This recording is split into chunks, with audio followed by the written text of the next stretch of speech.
Hello again, this is Michael G. Nastos reporting for WDEE-TV headline news coming to you from our WDEE-TV studios in Ypsilanti, Michigan. We're sharing Michigan with the world. Top 5 stories for today, this Friday, October 24th, 2014. Number 1 story today comes from the Saline reporter and writer Amy Bell. Police are in search of a man suspected in a hit-and-run incident that occurred on Monday in Saline. According to the Saline Post, the Saline Police Department is in search of a man suspected of hitting a 90-year-old Brecken Village resident. The victim was crossing Ann Arbor Street at Bennett when he was struck by a 4-door tan Toyota passenger car. The driver was described as elderly and wore an eye patch with a discolored right eye. The victim was transported to St. Joseph Mercy Hospital in Ann Arbor for further treatment. Anybody with information on this incident should call and contact the Saline Police Department, 734-429-7911. More on this story can be found on the local news feeds link on our website at WDEE-TV.com. Coming up next, the state police searched the house of an Augusta Township official. At Morgan Taylor, buy 2 suits, get a 3rd suit free. Morgan Taylor is located at 133 West Michigan Avenue in Ypsilanti.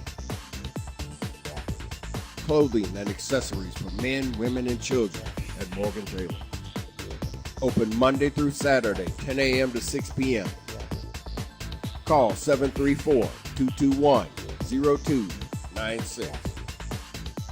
Ask about layaways and in-store financing. At Morgan Taylor, buy 2 suits, get a 3rd suit free. Welcome back to WDEE-TV.com headline news. We're sharing Michigan with the world at your fingertips, and our studios are based in downtown Ypsilanti, Michigan. Thanks to Morgan Taylor, by the way. Buy 2 suits, get a 3rd one free, and they're all reasonably priced. Our next headline story, number 2, coming from the Ypsilanti Courier and writer Ben Baird. Michigan State Police's search of Augusta Township Clerk Kathy Gischak's home Tuesday was part of an ongoing investigation of allegations that the township money is missing. State Police also conducted a raid at the township hall earlier this month. Augusta Township trustee Ira Todd, who served 30 years in law enforcement, including as a Detroit police investigator, made the criminal complaint with state police that began the investigation. He said right now they're on a fact-finding mission. Sean Furlong, the MSP detective, first lieutenant, said the search warrant executed October 21st at Gischak's house is part of an ongoing investigation to determine if township money has gone missing, and if so, who is responsible. The search warrant doesn't mean police are accusing the clerk of anything, he said. He also said she was cooperative and helped investigators find the documents they were looking for. Police are going through many township documents, records, and books to determine if a crime was committed with township funds, Furlong said. If funds are missing, he said, part of the investigation will be to determine how much cannot be accounted for.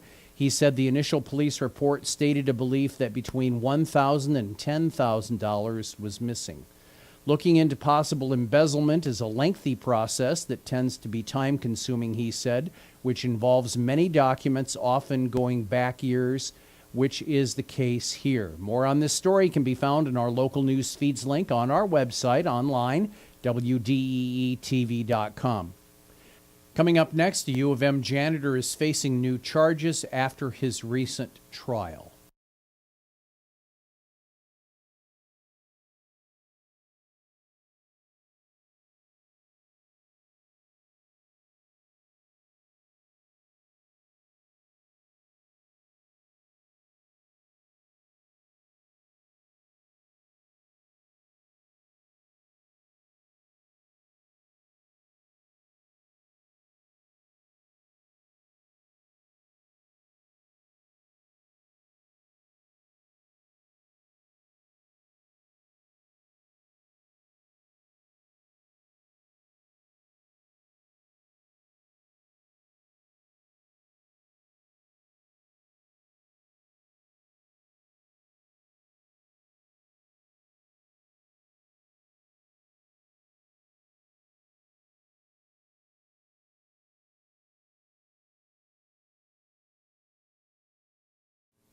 Welcome back to this edition of WDEE-TV Headline News, coming to you from our studios in Ypsilanti, Michigan. I am Michael G. Nastos reporting.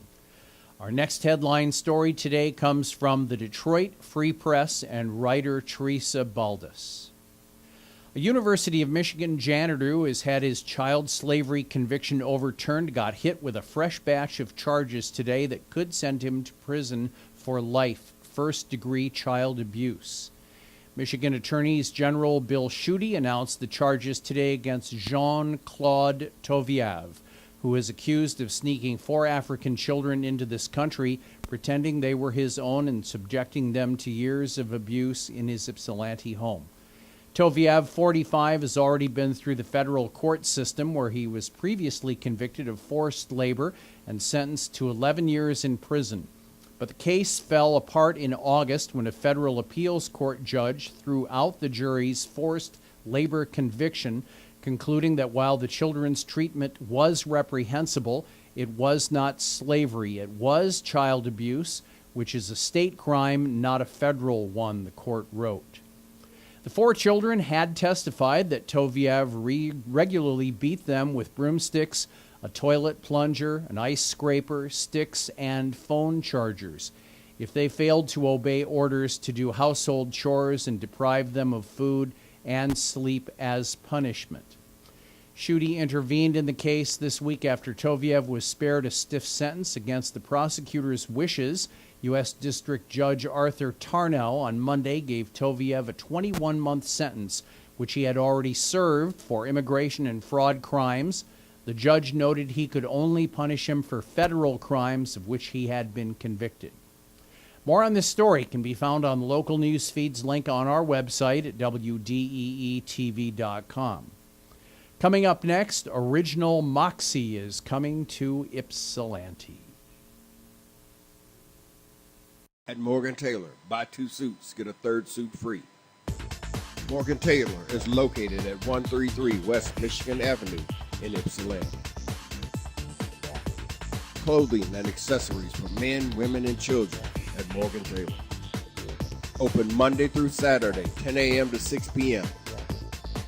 Call 734-221-0296. Ask about layaways and in-store financing. At Morgan Taylor, buy 2 suits, get a 3rd suit free. Welcome back to WDEE-TV Headline News. Michael G. Nastos reporting to you from our studios in Ypsilanti, Michigan. And our next headline story comes from the Ypsilanti Courier and writer Nicole Seguin. I got your name right finally. I'll never get it wrong again, Nicole. Thank you. Original Moxie is opening an Ypsilanti location. The business announced that they will be opening in their new locale in Ypsilanti on Facebook Thursday. The store will be at 306 North River Street in Depot Town, right next door to the Ypsilanti Food Co-op. Quote, "We are thrilled to be able to expand our service to include a retail store and in-person consultations and more," they wrote on the Facebook page. Original Moxie is a hair and beauty supplier that creates eco-friendly hair products. More on this story can be found on our local news feeds link on our website at WDEE-TV.com. Coming up next, the Ann Arbor Area Transportation Authority is looking into the feasibility of a Washtenaw to Livingston commuter rail service.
Welcome back to WDEE-TV Headline News, coming to you from our studios in Ypsilanti, Michigan. I'm Michael G. Nastos reporting, and we have our final of our top 5 headline stories coming from the Heritage West chain. No rider byline was given. A new technical study will begin the next phase of the process aimed at determining the feasibility of a commuter rail between Washtenaw and Livingston counties.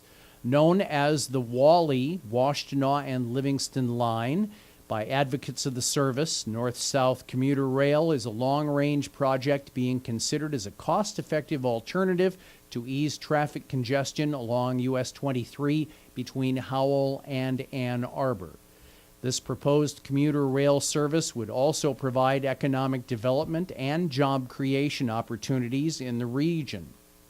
The new phase will follow an earlier feasibility study that R.L. Banks conducted in 2008.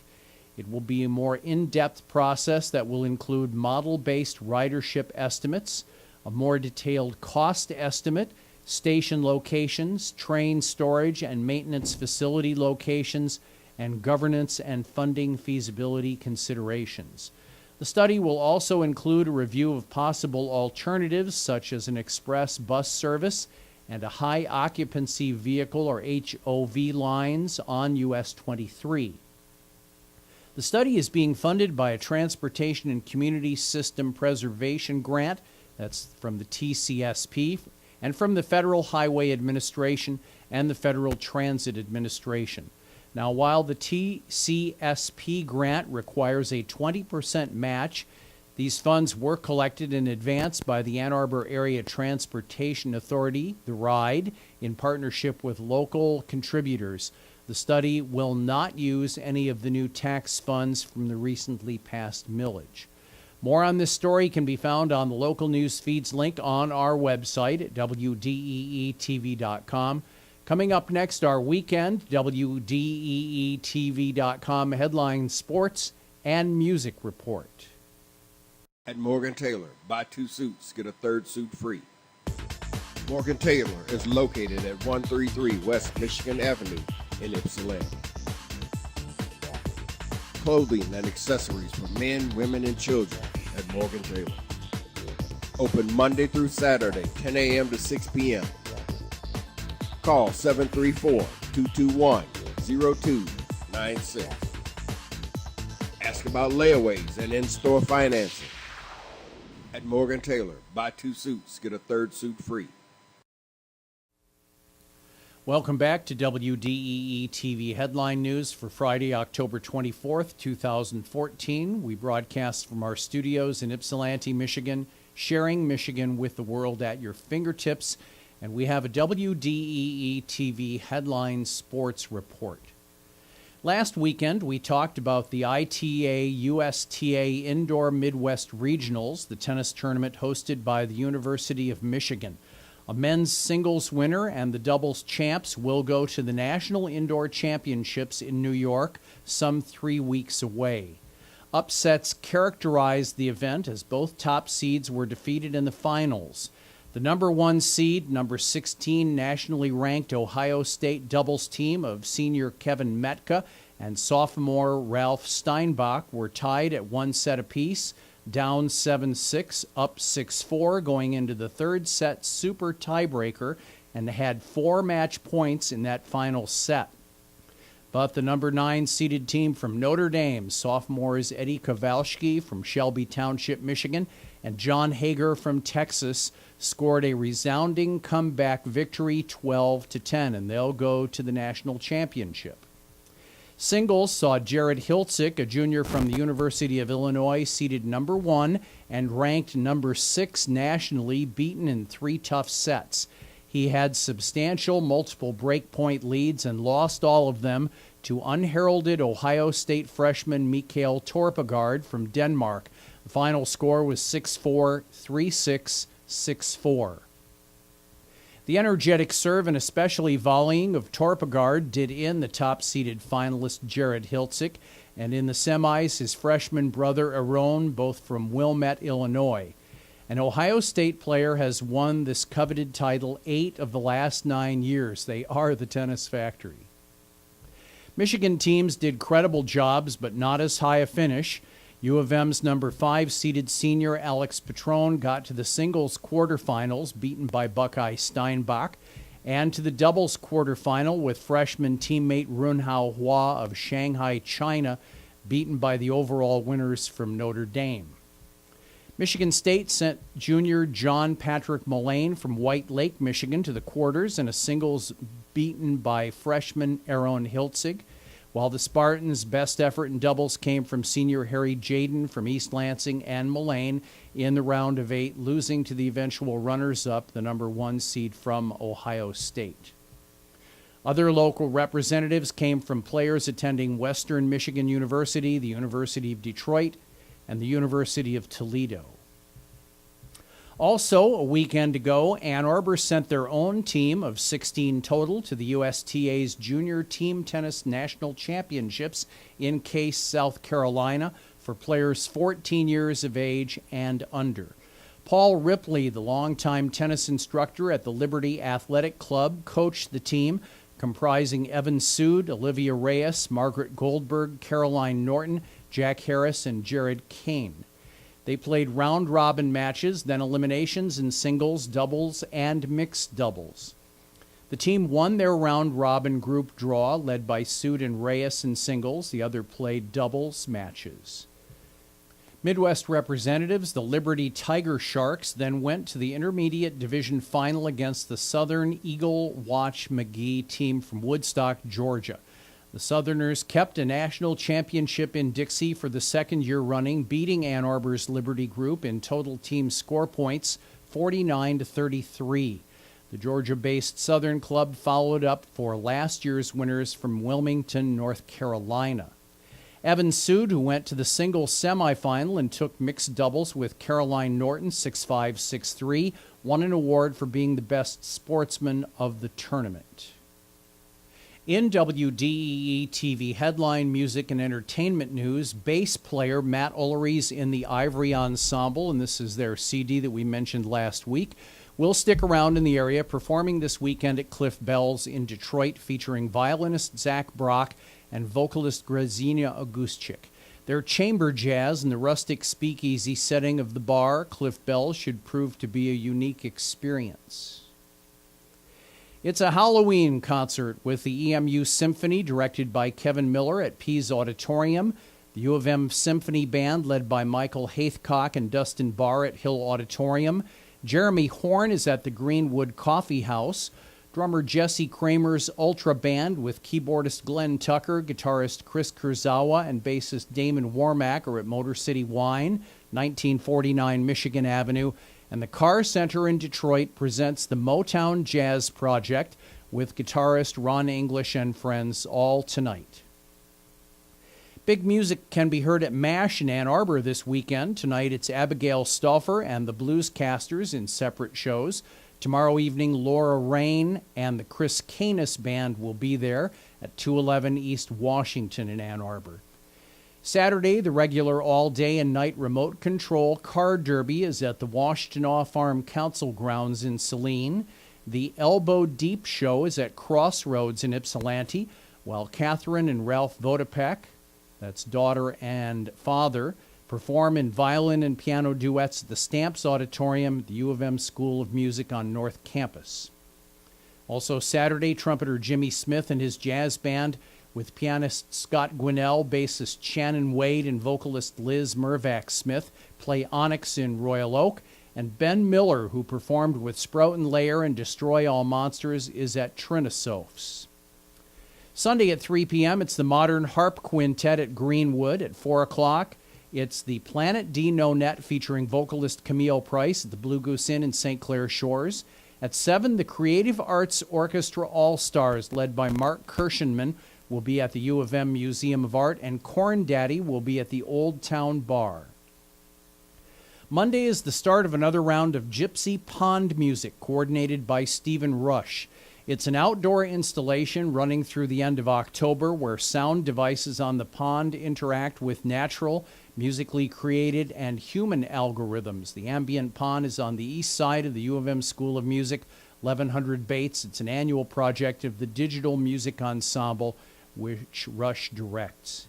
Tuesday, the Ann Arbor Music Center Adult Blues Band will show up at the Tap Room in Ypsilanti, and poet Lee Young Lee will be at Concordia University. Wednesday, it's a free noontime show for clarinetist Dave Bennett, pianist Tad Wheat, and drummer Pete Sears at Schoolcraft College in Livonia. The Joe Band, featuring Randy Tessier in tribute to Joe Cocker, is at Live, and Kirsten Carey performs a wide variety of progressive music at the Canterbury House, both in Ann Arbor. The Sun Ra Centennial Band plays the Black Lotus Brewery in Clawson. And next Thursday, look for legendary keyboardist Bob James with U of M Jazz faculty members at the Stamps Auditorium in a free performance. We encourage you to check out and support artists in their endeavors, and reminder to post your local events on Facebook. You will receive coverage with us. And that's WDEE-TV Headline News for Friday, October 24th, 2014. Have a great weekend and enjoy the beauty of this world. We'll see you next week. So long, everybody.